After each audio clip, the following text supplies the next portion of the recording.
히브리서 3장 1절부터 19절 가지고 주님을 깊이 생각하라. 성경 본문에서는 예수를 깊이 생각하라 이렇습니다. 예수를 깊이 생각하시기 바랍니다. 이 히브리서가 기본적으로 하는 얘기는 믿음이 없는 사람들의 이야기를 하는 게 아닙니다. 어떤 사람이냐면 믿음을 가지고 있다가 지금 믿음의 시험을 받거나 믿음이 연약해졌거나 아니면은 믿음이 성장하지 않거나 아니면 또 다른 이유로 시험에 드는 그러한 사람들을 대상으로 하는 말씀입니다. 그래서 성도들이 이 말씀을 들으면은 믿음의 시험에 들었으면은 하나님 나라보다 세상 나라가 더 가깝지 않습니까? 그래서 세상으로 흘러가기 쉽잖아요. 그런 사람에게 흘러가지 말아라라고 이렇게 이야기하는 겁니다. 그래서 전혀 믿음이 없는 사람이 아니라 믿음이 있는 바로 교회 안에 선포된 말씀으로 우리의 그 연약함이나 이런 것들을 우리 안에 이 본문 말씀, 이 히브리서 말씀을 통해서 우리가 잘 새겨서 그런 말씀을 통해서 하나님이 원하시는 것이 무엇인지를 우리가 알고 우리가 비록 시험에 들더라도 우리가 때로는 연약할 때가 있다 하더라도 우리가 우리의 믿음을 추스려서 예수 그리스도를 향해 나갈 수 있어야 되겠습니다. 히브리서는 그래서 믿음이 있는 사람들의 그 모든 그 초점이 그리스도에게로 맞춰져야 한다는 거예요. 그래서 12장 2절에 믿음의 주요 온전케 하신 이이신 예수 그리스도를 바라봐라는 겁니다. 예수님께서 사역동사형으로 온전케 하신다고 그랬잖아요. 그러니까 퍼펙트하게 다 우리를 이루신다는 거예요. 예수님께서 십자가에서 죽으실 때 요한복음 19장에서 내가 다 이루었다. 텔레이오스 그러시거든요.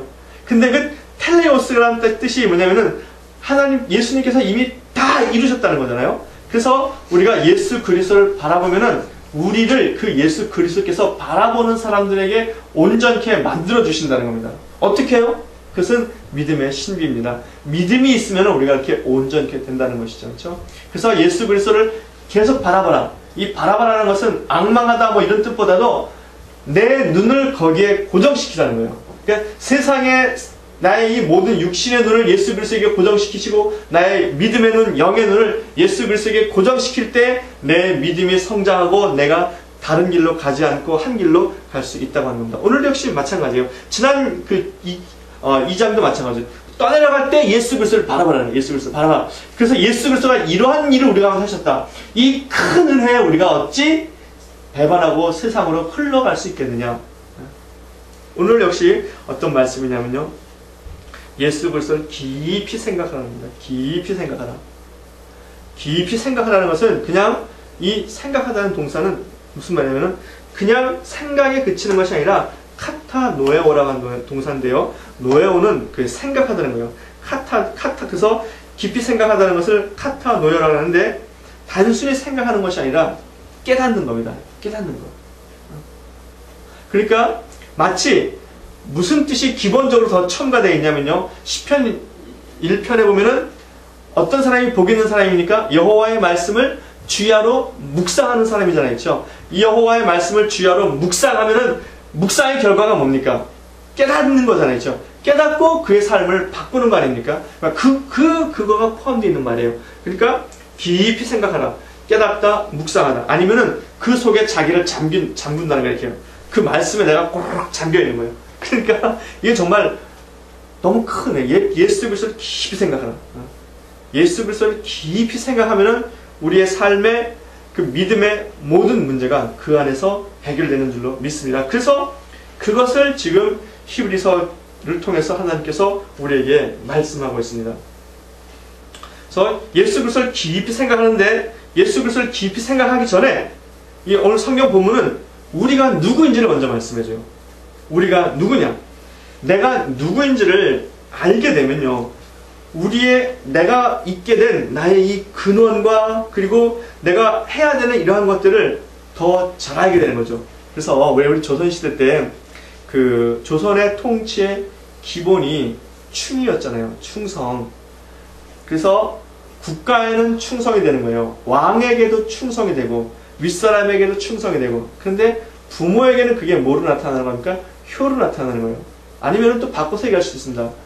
그 조선의 가장 기본적인 그 국가 이념이 효였습니다. 그래서 그것이 부모에게는 효로 나타나는 것이고 국가에서는 충으로, 왕에게는 충성으로 이렇게 나타나는 거죠. 그러니까 뒤집어서 말할 수 있는 건데, 하여튼 그것이 가장 중요한 국가의 그 근본 이념이었습니다.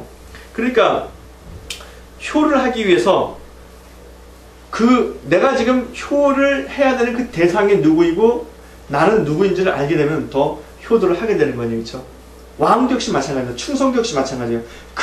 내가 충성을 해야 되는 그분이 누구이고 그분은 나에게 무엇을 주나. 그러니까 자기를 먼저 알게 되면 더 깊은 그러한 충성과 그런 효를 할 수 있게 되는 거죠.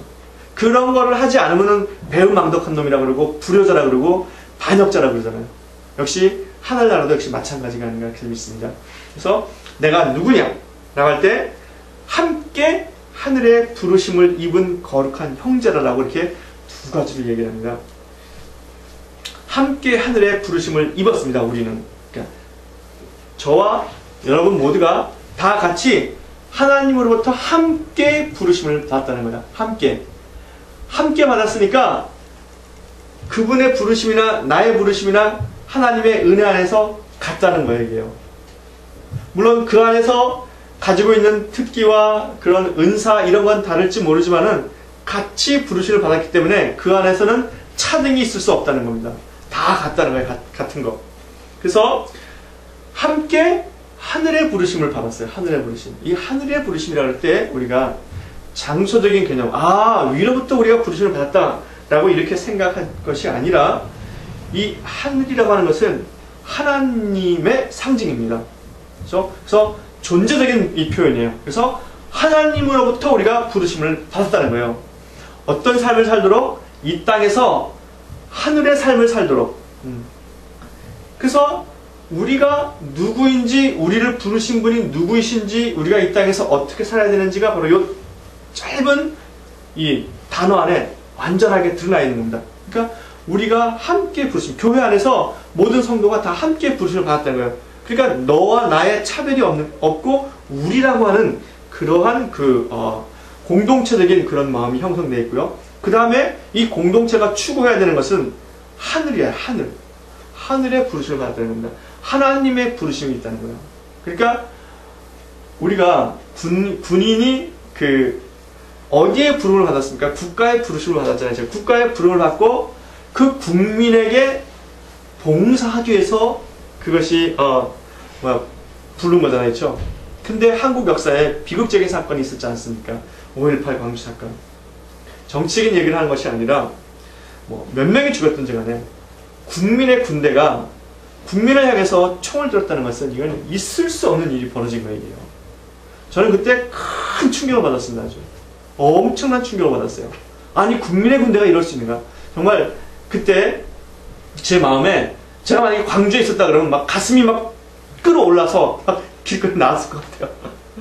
그만큼 그게 부르심이라는 게 굉장히 중요한 거죠. 그러니까 국가의 부르심을 받아서 국가에 봉사하도록 그렇게 군대는 부름을 받았고 우리 그리스도인들은 하늘의 부르심을 받은 거죠.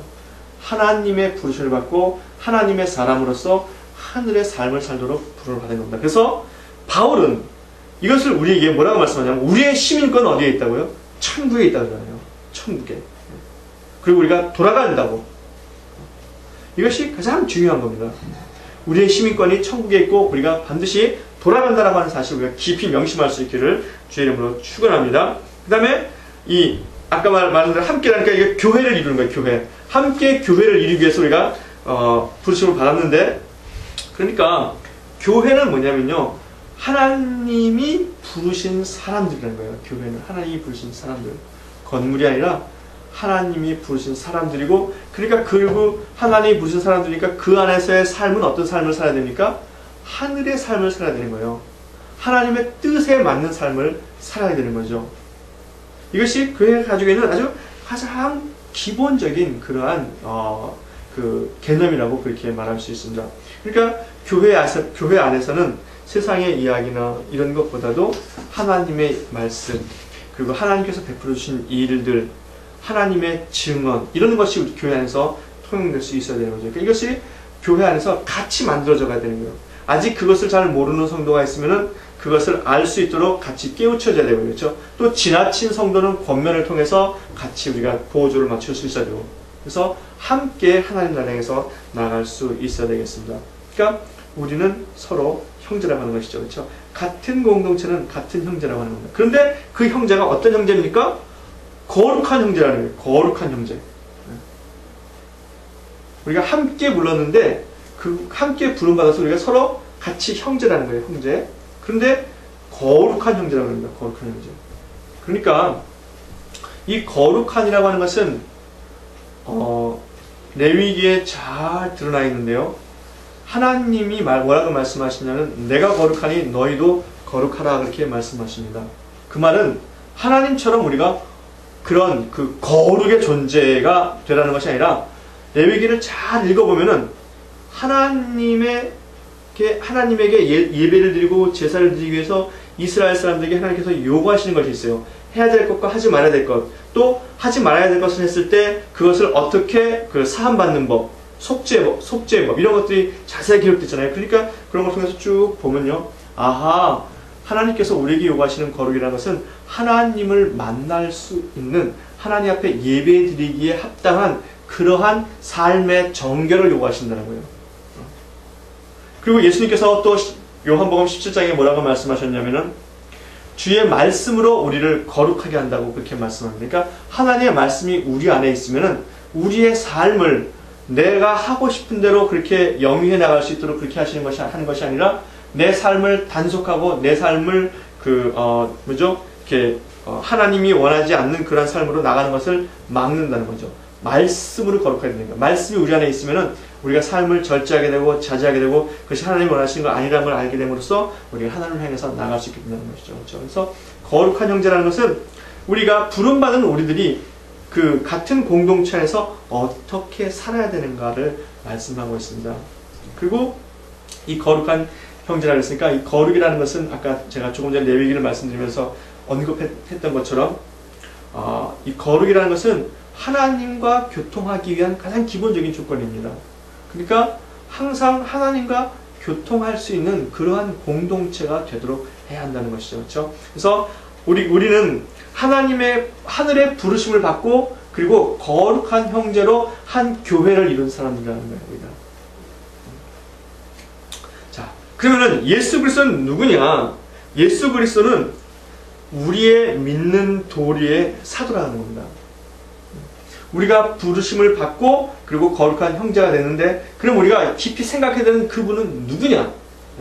우리의 믿는 도리의 사도라고 하는 거죠. 사도라고 하는 것은 보내심을 받은 자라고 하는 겁니다. 이 보내심을 받은 자라고 할 때 하나님으로부터 보냄을 받았다는 거예요. 예수 그리스도가. 하나님으로부터 보냄을 받고 그 다음에 믿는 도리라고 하잖아요. 도리. 이 도리라고 하는 것은 도라고 하는 말과 같은 말인데 이것은 헬라어 원어로 호모로기아라고 하는 그런 단어입니다. 무슨 말이냐면은 고백이에요. 고백. 즉 우리의 믿음의 고백이신 예수 그리스도라는 거예요. 믿음의 고백. 믿는 도리라 그러면은 잘 무슨 말인지 모르는데 우리의 믿음의 고백이신 예수 그리스도구나 라고 우리가 알 수 있는 거죠. 근데 우리의 믿음의 고백이라고 하는 것은 무슨 뜻이냐면요, 예수님께서 우리의 본이라고 하는 거예요. 본, 모델. 예수님과 같은 이 호모로기아라는 말이 자백하다는 말과 같은 거고 고백하다는 말과 같은 건데요. 이것이 같은 말을 한다는 거예요. 같은 말을. 너는 나의 형제라 그러면은 저는 주님의 형제입니다. 이렇게 고백을 하면은 나의 그 정체성이 그 안에서 드러나니까 그 정체성에 못 미치는 그러한 삶의 자세와 또 그리고 내 삶의 더러운 것들은 우리가 자연스럽게 정리를 하지 않습니까? 그렇죠? 그래서 그것이 고백의 삶이잖아요. 그렇죠? 고백한 대로 살잖아요, 우리가.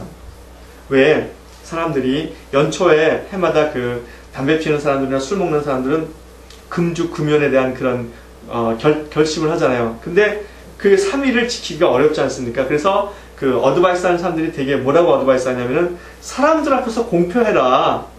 그러면은 그거를 좀 더 오래 지킬 수 있다라고 이렇게 조언을 하잖아요. 왜 그렇습니까? 그렇게 자기의 입으로 고백하고 발표해버리고 나면은 그것을 자기가 지켜야 된다는 그런 부담과 그리고 다른 사람의 시선 이런 것이 있기 때문에 그것을 더 쉽게 지킬 수 있다는 거죠. 그러니까 예수 그리스도에 대한 고백이라는 것도 바로 그런 겁니다. 내가 예수 그리스도를 고백하면은 예수 그리스도가 내 믿음의 본이다라고 할 때 그것이 나를 제어한다는 거예요.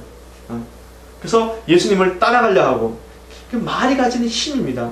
말을 많이 하면은 우리가 결국 말에 의해서 움직이게 되지 않습니까? 그렇죠?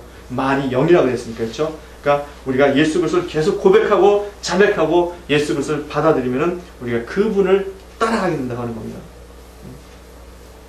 두 번째, 예수 그리스도는 뭐냐면요, 대제사장입니다.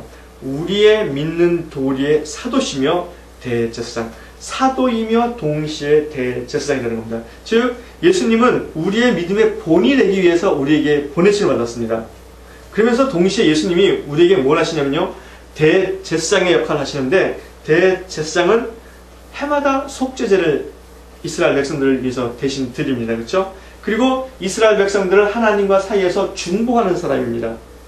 그리고 또 이 대제사장이 그 1년에 한 번씩 속죄제를 위해서 화목 제사를 직접 드리는 사람이잖아요. 그렇죠? 그 바로 예수 그리스도가 하신 사역이 바로 그렇다는 거예요. 우리의 믿음의 고백이며 동시에 우리를 인도하시고 우리를 하나님과 사이에서 중보하시고, 그리고 실제적인 그 화목 제물이 되셔서 우리 가운데 하나님 나라의 화목을 이루어주신 분, 그분이 바로 예수 그리스도라는 거죠. 그러니까 우리의 삶이 어떠해야 됩니까? 우리가 하나님한테 예수 그리스도를 통해서 하나님께 나아갈 수 있고 또 생명을 얻었으니까 이 얼마나 큰 은혜입니까? 죄악 가운데서 죽을 수밖에 없는 우리였잖아요. 그런데 예수 그리스도를 통해서 이 큰 은혜를 얻었으니까 우리가 예수 그리스도를 깊이 생각하라는 무슨 말입니까? 그의 합당한 삶을 살게 되지 않겠습니까? 바로 그겁니다. 그래서 예수 그리스도를 자꾸 생각하라. 어떻게 생각합니까? 내가 실수해서, 내가 죄악 가운데 빠져 있을 때, 내가 허물 가운데 있을 때 예수 그리스도를 다시 한번 깊이 생각해 보십시오. 그러면 그 예수 그리스도가 우리의 연약함을 직접 체험하시기 위해서 인간으로 오시고, 우리를 위해서 대제사장이 되시고 속죄제물이 되시고, 지금도 영원히 진리 되시는 그 주님께서 하나님과 우리 사이에 중보자가 되신다는 거죠. 그렇죠? 예수님의 중보는 한 번에 그치는 것이 아니라 한 번에 또 모든 것을 다 합니다. 그러니까 과거와 미래와 현재의 죄까지 다 주님께서 속해 주시는 거예요. 그 은혜를 받았으면 우리가 어떻습니까? 내가 그 은혜가 있으니까 이제부터 내 마음대로 살아야지 라고 하는 것이 아니라, 오늘도 주님께서 나를 위해서 다시 피 흘려 죽으시는구나 라고 생각하면은 우리가 그렇게 할 수 없는 거죠. 이것이 하나님의 영이 우리 안에 거하실 때 우리가 보이는 가장 기본적인 자세라고 하는 것이죠. 그러니까 예수 그리스도를 바라보면 우리가 힘들고 낙담될 때 다시 힘을 얻을 수 있습니다. 그리고 죄악 가운데 있을 때 우리가 죄악의 무슨 감이라도 죄책감에 사로잡혀 있을 때 주님을 바라보는, 그래, 주님께서 하셨지, 그러면서 우리가 힘을 내고 주님께 다시 향할 수 있게 되는 거죠. 그러니까 예수 그리스도를 깊이 생각하는 것이 굉장히 우리 삶에 중요한 겁니다. 그래서 낙담하거나 절망하거나 시련 가운데 있거나 시험 가운데 있는 성도들은 예수 그리스도를 바라보면 그 예수 그리스도를 통해서 새로운 힘을 반드시 얻을 수 있습니다. 그래서 우리들의 부르심, 우리 성도들의 부르심은 교회이고 예수 그리스도를 늘 입으로 고백하며 믿음으로 고백하며 그분의 인도 아래 있고 그분을 따르는 겁니다. 그러니까 우리의 고백이라는 것은 어떤 고백이냐면요, 입술의 고백이며 동시에 뭘 해야 됩니까? 삶의 고백이 돼야 됩니다. 삶의 고백. 그렇죠? 우리의 믿는 도리의 사도이시며, 우리의 고백이라는 것이 입술의 고백뿐만 아니라 삶의 고백을 우리가 함께 드릴 수 있게 되는 것이죠. 그렇죠? 우리가 그래서 늘 그분의 은혜 안에 있게 되는 겁니다. 그래서 우리가 정말 예수 그리스도를 깊이 생각할 것은 뭐냐면요, 자, 그래서 예수 그리스도가 누구인지를 밝혀주셨잖아요. 그렇죠? 그러면은 이제 또 이 본문은 무엇을 얘기하냐면요, 예수 그리스도에 대해서 우리가 더 깊이 생각해야 되는 거예요. 무엇을 더 깊이 생각해야 되냐면요, 그분이 우리를 위해서 어떤 일을 하셨는가를 또 더 깊이 생각하는 겁니다. 이 본문 말씀은. 그래서 2절부터 6절까지 그 말씀이 나와 있는데요, 첫 번째, 예수 그리스도는 하나님 앞에 나아갈 때 어떻게 하셨냐면요, 2절과 3절 한번 보세요. 저가 자기를 세우신 이에게 충성하시기를 모세가 하나님의 온 집에서 한 것과 같으니 저는 모세보다 더욱 영광을 받을 만한 것이요 마치 집 지은 자가 그 집보다 더욱 존귀함 같으니라. 집마다 지은이가 있으니 만물을 지으시는 하나님이신다. 또한 모세가 장래에 말할 것으로 증거하기 위하여 하나님의 온 집에서 사환으로 충성하였고 그리스도는 그의 집 맡은 아들로 충성하였으니.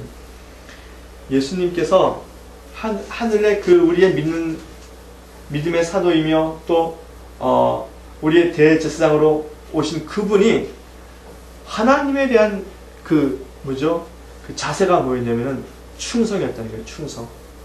아들로서 충성했다는 겁니다. 이 충성이란 단어는 이 성경에서 우리가 잘 들어야 되는데요. 갈라디아서 5장 22절에 그 성령의 열매 중에 충성이 있지 않습니까? 충성, 온유, 절제 8번째잖아요. 그렇죠? 근데 이 충성이라는 것은 로열티가 아니라 뭐냐면은 faithful입니다. 신실함. 즉 예수 그리스도가 하나님 앞에서 신실했다는 거예요. 신실. 신실이라는 것이 무슨 말입니까? 변하지 않았다는 거예요. 흔들리지 않았다는 겁니다. 어떤 상황에서도 늘 한결같이 하나님께 나아갔다는 것이죠. 모세도 그렇게 신실했듯이 이 하나님 예수님도 그렇게 모세보다 훨씬 더 신실하게 하나님에게 나아가셨다는 겁니다. 그러니까 이 아들이신 예수 그리스도도 하나님 앞에 신실하게 나갔으니까 지금 내 삶의 정황이 어렵고 힘들어서 믿음에 연약해질 수밖에 없는 그런 상황이었는데 예수 그리스도를 깊이 생각했더니 어떻게 됩니까? 아, 주님처럼 나도 신실해야 되는구나. 왜냐하면 예수님께서 우리 믿음의 믿는 도리의 사도라 그랬으니까. 믿는 도리의 사도가 우리의 모델이라고 그랬잖아요. 그러니까 내가 예수님처럼 신실해야 되는구나. 신실하게 나갈 수 있어야 되구나. 그래서 자기의 삶을 돌아보고 신실하지 않은 부분은 버리고 신실하게 자기의 삶을 다시 되새기게 되는 겁니다. 그러니까 성경이 그걸 원하는 거예요. 예수 그리스도를 깊이 생각하라. 깊이 생각하면 우리의 삶이 그렇게 바뀐다고 하는 것이죠. 그 다음에 이 예수님은 모세와는 다른 차원이라는 거겠죠. 이 모세는 집이었는데 이 예수님은 집을 짓는 자라는 거예요. 계획하고 직접 그것을 만드시는 분이라는 겁니다. 그렇죠? 그리고 이 본문 마지막에 보면은 6절에 보면은 우리가 그의 집이라 그래요. 견고히 잡으면은. 그러니까 우리가 그의 집이 되니까 이 집을 짓는 분은 예수 그리스도 아니겠죠. 우리가 그리스도 안에 머물러 있으면은 주님께서 우리가 그의 집이 되도록. 이때 이 집이라는 것은 첫 번째 모세가 말한 이 집은 그 이스라엘 백성을 말하는 거거든요. 그리고 이 성경에서는 그 5절 6절에서는 그 하나님의 교회를 말하는 거고. 그러니까 하나님께서 교회를 세워가신다는 거예요. 그 교회를 세운다고 할 때 그 개개인이 교회의 그 일원이니까 개개인을 하나님께서 하나씩 다 세워가신다는 거예요. 만들어 가신다는 거예요. 이렇게요. 예수 그리스도를 깊이 생각하라. 그가 우리의 집 지은 자로서 아버지께 신실하게 충성하였다. 그러니까 우리가 그 집으로 이렇게 붙어 있으면 지어져 간다는 것이죠. 믿음은 사실은 내가 세워가는 게 아닙니다. 하나님께서 우리 가운데 역사하셨을 때 우리가 믿음을 갖게 되는 것이고, 그리고 그 믿음으로 하나님께서 우리 가운데 계획하신 것들이 이루어지는 거예요. 왜냐하면 믿음을 계속 받으니까 하나님을 계속 바라보게 되고 계속 그분을 향해서 내가 나가게 되는 거죠. 그럴 때 내 안에 하나님 것들이 계속 채워져서 내가 하나님의 사람으로 세워져 가는 거죠. 내가 무엇을 해서 믿음이 더 좋아지거나 그런 게 아니라고 하는 겁니다.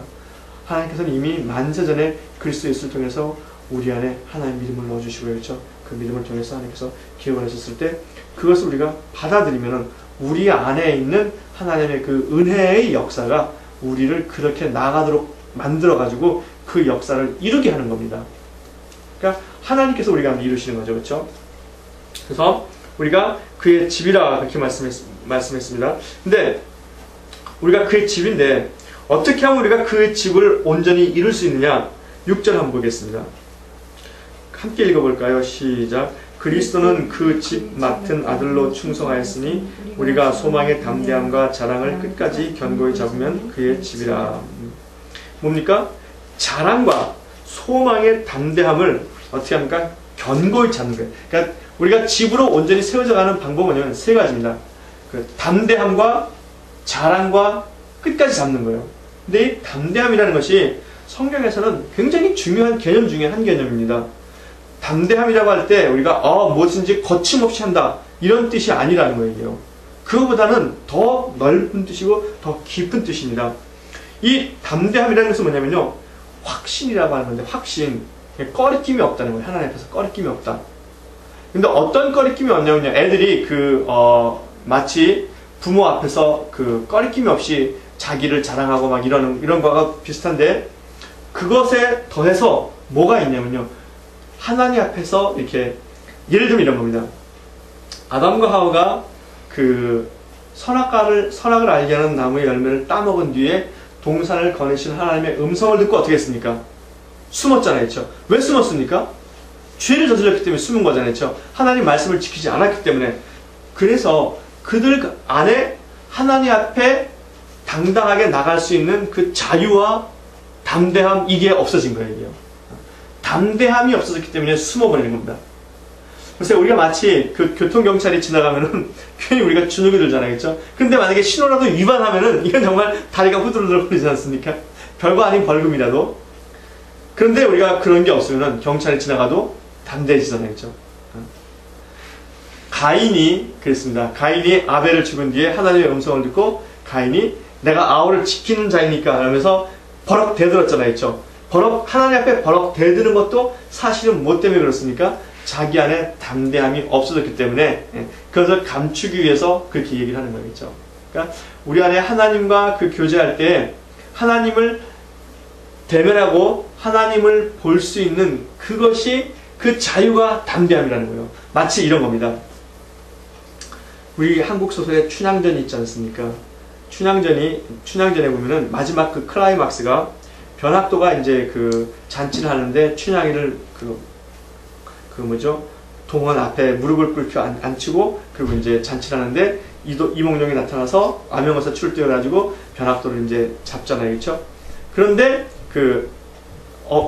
이몽룡이 춘향이더러 고개를 들라 그럴 때 춘향이가 고개를 딱 들고 보니까 자기 이몽룡이잖아요. 자기 난군이잖아요. 그렇죠? 서방이잖아요. 그렇죠? 서방이 맞나요? 뭐라 그러죠?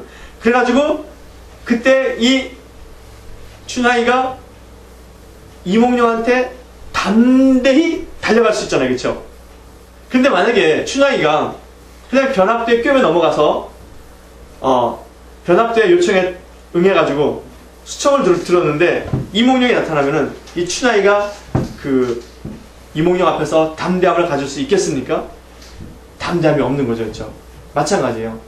우리가 하나님께서 우리에게 준 소망의 이 담대함이 있다는 거예요. 하나님께서 우리 가운데 넣어주시는, 우리가 기대하는 것, 하나님께부터 바라는 것, 이런 것들을 우리가 이루기 위해서는 우리가 담대함이 있어야 돼요. 담대함이.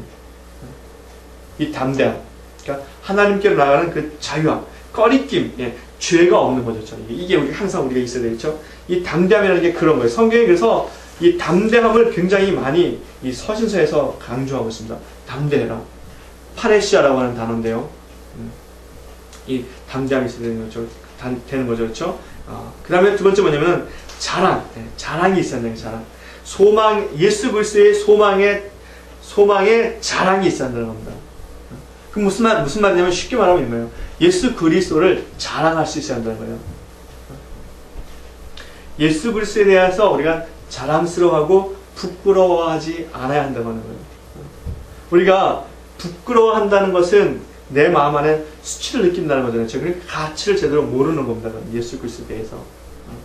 그래서 예수 그리스도를 이렇게 예수 그리스도에 대해서 다른 사람에게 드러내지 못하고, 그렇죠? 담대함이 없게 되는 거죠. 그렇죠? 그래서 자랑스러워할 수 있습니다.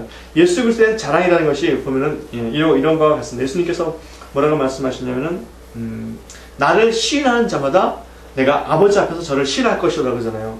이 부끄러워한다는 것은 시인하지 못하는 겁니다. 제가 이게 언제 있었냐면은, 기억나는 사건이 언제냐면요, 정독도서관이 있잖아요. 한국에 보면 정독도서관이 있어요. 옛날. 그래요? 그래도 정독도서관에서 도시락을 먹을 때 처음에는 도시락을 먹는데 기도하기가 되게 쑥스럽더라고요. 그래서 눈만 탁 감고 그리고 밥을 먹었어요. 근데 그날 점심 먹기 직전에 요 마태복음에 있는 이 구절을 읽은 거예요. 근데 점심을 먹으려고 이제 도시락을 딱 펴는데 그 구절이 머릿속에 탁 생각이 나는 거예요. 이거 어떻게 되나? 짧은 순간에 갈등이 있었죠. 그래도 말씀을 따라야 되지 않겠습니까? 그래서 아주 그냥 작심을 하고 기도를 더 오래 했어요. 오래. 그랬더니 마음의 평화가 확 오더라고요. 그 다음부터는 제가 그래서 그 어느 곳에 가도 그 식사 기도할 때 그런 두려움이 없습니다. 담대함이 있어요. 그런 거죠. 그렇죠? 부끄러워하면 예수 그리스도를 나타내기가 부끄러운 거죠. 그렇죠? 그러니까 우리가 그렇게 자랑스럽게 생각할 수 있었는데, 자랑스럽게 담대하시기 바랍니다. 그 다음에 어떻게 합니까? 끝까지 잡아야 한다. 끝까지 잡아야 한다. 그러니까 부끄러워하거나 담대함을 잃어버리면 끝까지 잡는 게 아니에요. 그렇죠? 놓치는 겁니다. 놓치는 거. 이 잡는 것은 그 요한에게서 굉장히 중요한데, 이 요한복음 1장 12절에 영접하는 자 곧 그 이름을 믿는 자들에게는, 그래서 영접이 곧 믿음이라고 하는데, 이 영접이라는 단어가 바로 원어는 이게 잡다라는 뜻이에요. 잡다. 람바노. 그러니까 예수 그리스도를 영접하는 자, 즉 받아들이는 자는 예수 그리스도를 잡고 있다는 거예요. 이렇게 잡고 있으면은 그것이 결국 믿음이고, 그것이 결국 하나님의 자녀가 되는 권세가 우리에게 주어진다고 하는 것이죠. 그러니까 잡고 있대. 어디까지 잡고 있으냐면 끝까지 잡고 있어요. 끝까지 잡고 있어요. 그러니까 이게 요한의 표현에는 끝까지 예수 그리스도를 믿어야 한다는 거죠. 그렇죠? 끝까지 예수 그리스도를 믿으면은, 끝까지 예수 그리스도를 잡고 있으면은 우리가 그의 집이다라고 하는 것이죠. 우리가 그의 집, 우리가 교회가 된다는 것이죠. 우리가 그의 집이 되어서 주님께서 그것을 완성해 주신다고 하는 겁니다. 그러니까 예수 그리스도를 깊이 생각하면은 내가 누구인 줄 알고 예수 그리스도를 알게 되고 내 삶의 방향이 나온다는 거죠. 그렇죠? 그 삶의 방향, 삶의 자세가 나와서 그것을 가지고 우리가 그리스도의 동역자, 친구가 된다고 하는 것입니다. 여러분. 그러면 우리의 믿음이 다시 새로워지지 않겠습니까? 우리의 믿음이 온전해지지 않겠습니까? 성경은 우리에게 이것을 원하는 겁니다. 그래서 예수 그리스도를 깊이 생각할 수 있기를 바랍니다. 예수 그리스도를 깊이 생각하면은 우리의 신앙의 길에서 지금 내가 무엇을 해야 되는지를 알게 됩니다. 그리고 그분과 함께 하나님의 나라, 하나님의 집에 참여할 수 있게 되는 것이죠. 여러분. 이 은혜를 우리가 예수 그리스도를 깊이 생각함으로써 온전히 누릴 수 있기를 주 이름으로 축원합니다. 기도하겠습니다. 지성소로 들어갑니다. 세상의 신을 벗고서 주 보좌 앞에 엎드리리. 내 주를 향한 삶